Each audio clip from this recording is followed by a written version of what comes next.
నమస్కారం. ఈ రోజు మన వీడియోలో మన భారతదేశంలో ఉన్న ప్రాచీన ఆలయాల గురించి కొన్ని విస్మయకరమైన విషయాలు తెలుసుకుందాం. మన దేశం ఆలయాలను సంస్కృతి సంపదలతో నిండి ఉంది. ప్రతి ఆలయం వెనకల ఒక చరిత్ర, ఒక రహస్యం, ఒక ఆశ్చర్యం దాగి ఉన్నాయి.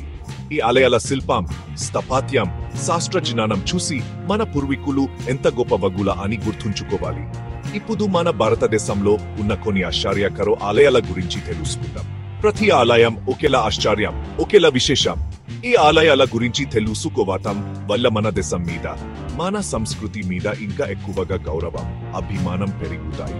కానీ మీరు రెడీగా ఉన్నారా? ఇక లతే చేయకుండా మన దేశంలో ఉన్న ఆశ్చర్యకర ఆలయాల గురించి తెలుసుకుందాం.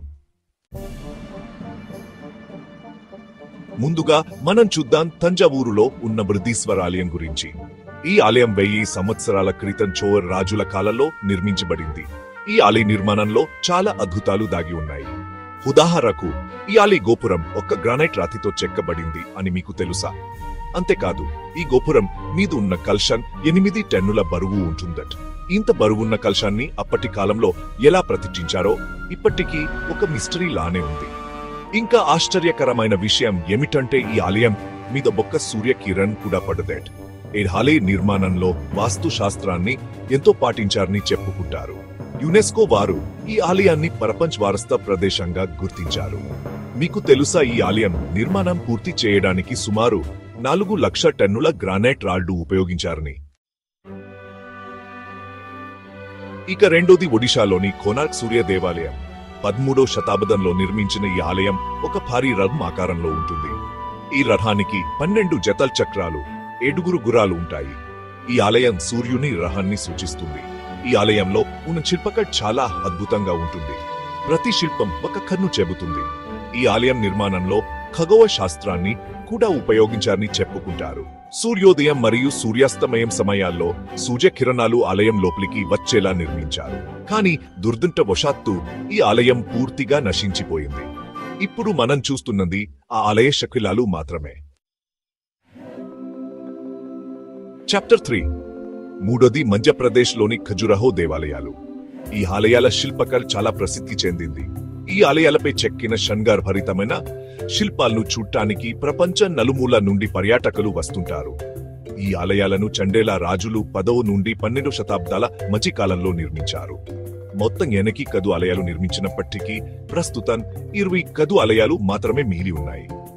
ఈ ఆలయాల శిల్పకళ కాకుండా ఆలయాల నిర్మాణం కూడా చాలా అద్భుతంగా ఉంటుంది.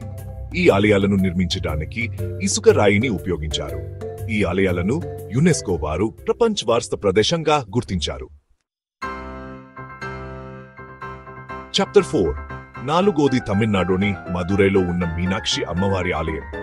ఈ ఆలయం తన గొప్ప నిర్మాణం, రంగురంగుల ఉత్సవాలకు ప్రసిద్ధి చెందింది.